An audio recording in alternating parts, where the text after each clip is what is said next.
The story begins with cars littered on the streets while blood is splattered all over the road. A man is being chased by zombies as the world descends into madness and chaos. However, this is just a movie. But for Akira Tendo, this is heaven. For the last 3 years, he spent his life working for what he thought would be heaven, but it was worse than hell. Akira skipped the 9 circles of hell and went straight to the 100th circle, also known as a corporate job. It all started 3 years ago. Akira was just a 21-year-old graduate out of college when he landed his dream job. After the tough life of being a student for the past few years, he's finally become an adult. Now he has to work, pay taxes, and enjoy life. Probably.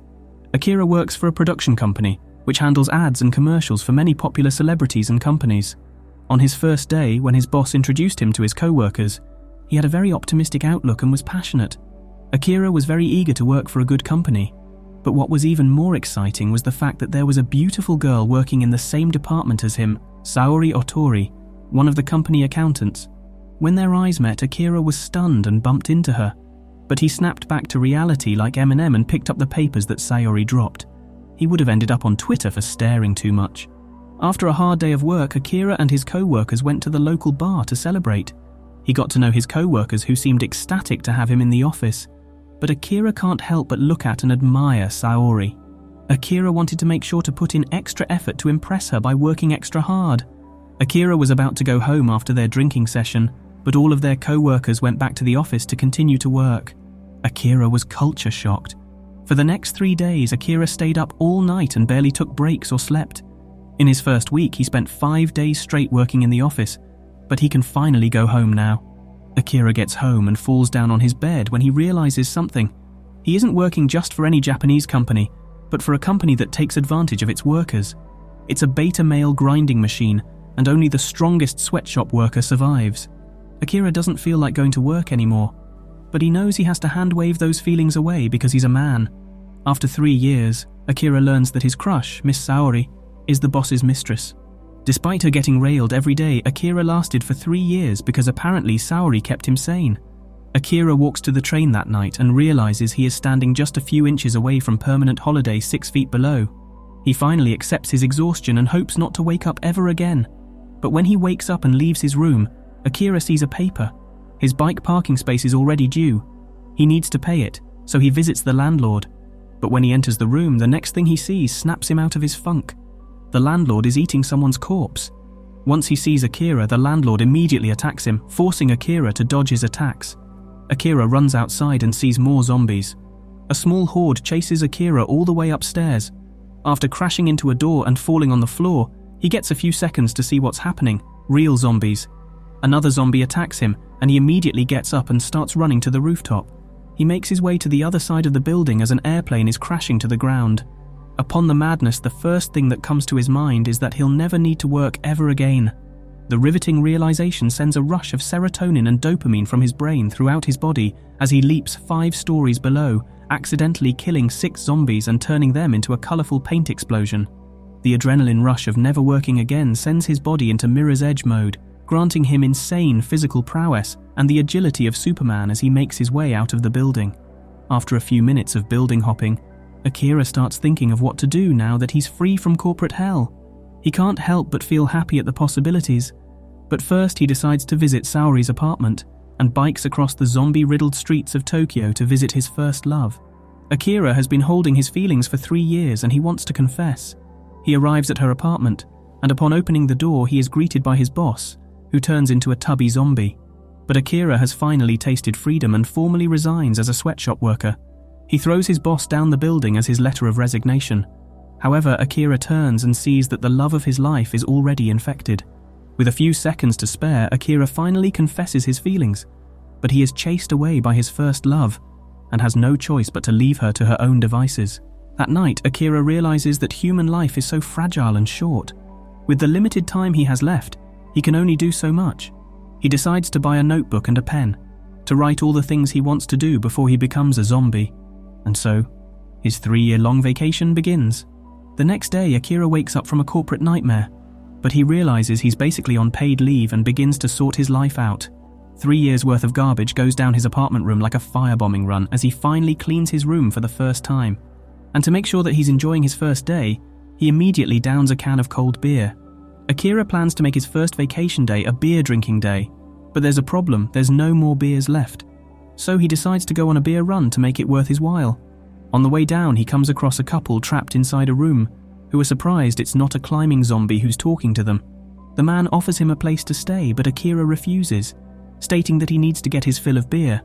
Instead, he asks them if they need supplies themselves. The couple tells him what they want, and he goes down the street to get his supplies. His carefree attitude attracts a lot of zombies, causing them to follow him to the store. Inside, he meets a young lady straight out of CrossFit Academy. Akira realizes he was singing a stupid song about beer and tries to talk to her, but the young woman isn't really interested and decides to leave the store. As she's leaving, Akira asks for her Instagram, but the gym girl rejects his offer, saying he would easily lower her chances of survival. Unbeknownst to her, Akira is protected by Japanese labor laws and is the protagonist, so he's pretty much guaranteed to be safe throughout the entire series. The group of zombies that followed Akira crashes into the convenience store and lunges forward, but Akira throws himself in front to save the girl, only for the girl to throw him to the ground and save him from an incoming isekai truck. Akira almost got sent to another anime, but thanks to the girl's quick thinking, he's spared. The girl then bikes away to safety, leaving Akira flabbergasted at what happened. But he learned that he needs to take risks more seriously. He snaps back into reality and looks for an escape vehicle. The truck attracted too many zombies in the area and he doesn't want to get trapped without at least getting a gulp or two of his beloved beer. He gets a scooter and then realizes that almost all the vehicles have keys in the ignition. So he gets a Harley-Davidson motorcycle as an upgrade. It took him quite some time, but he arrives later that afternoon at his apartment. On the way up, he brings good news to the couple, but they were eaten by zombies, which dampers his mood. That night, Akira remembers how short human life is and starts writing down the things he wants to do before he becomes a zombie. He spends the next couple of minutes writing his bucket list, eventually crossing out a couple of the things he did earlier that day. He settled on 31 ideas for the time being before closing his notebook and going to bed. Earlier that day, we see the morning routine of the young woman that Akira met at the convenience store. Unlike Akira, she's methodical and analyzes risks. To survive the apocalypse, she works out, takes vitamins, and watches a lot of zombie films to determine the zombie archetypes to boost her chances of survival.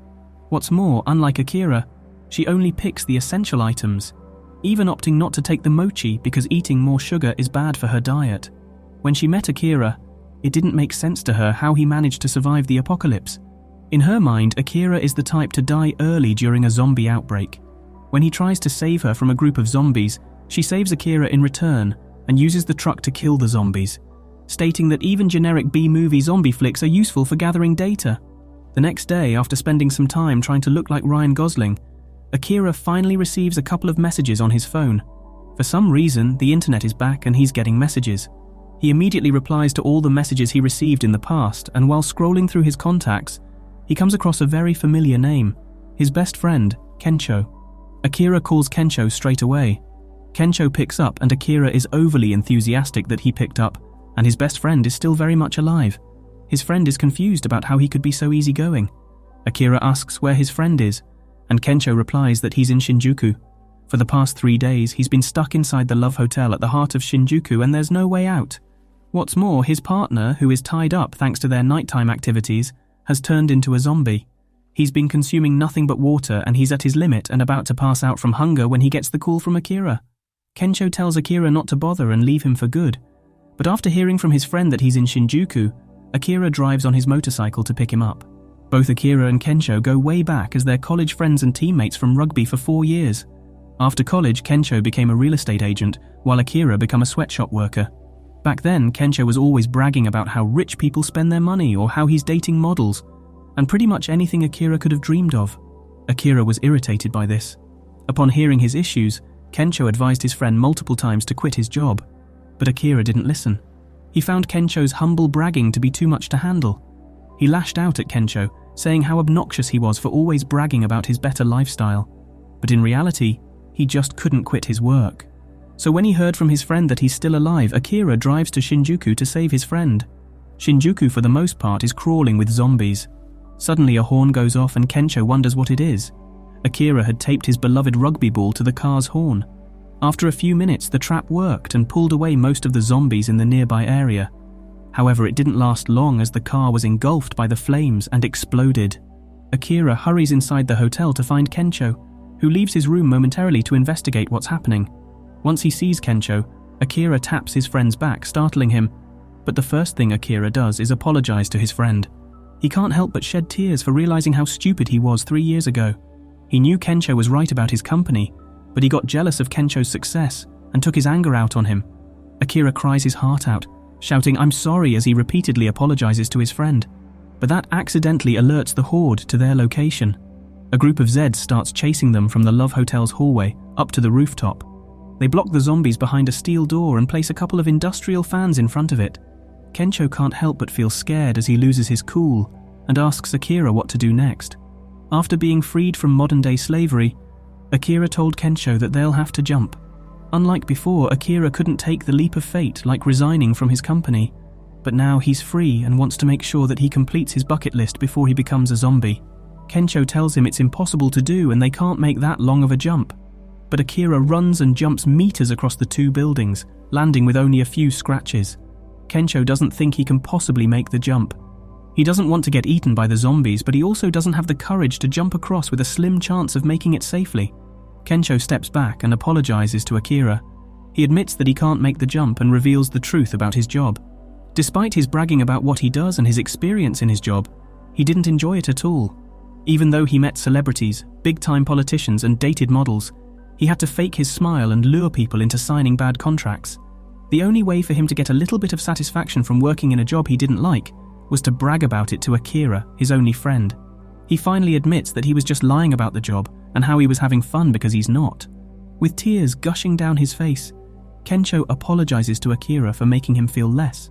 Akira realizes that they're both drained and tired to the core from working for something they didn't enjoy.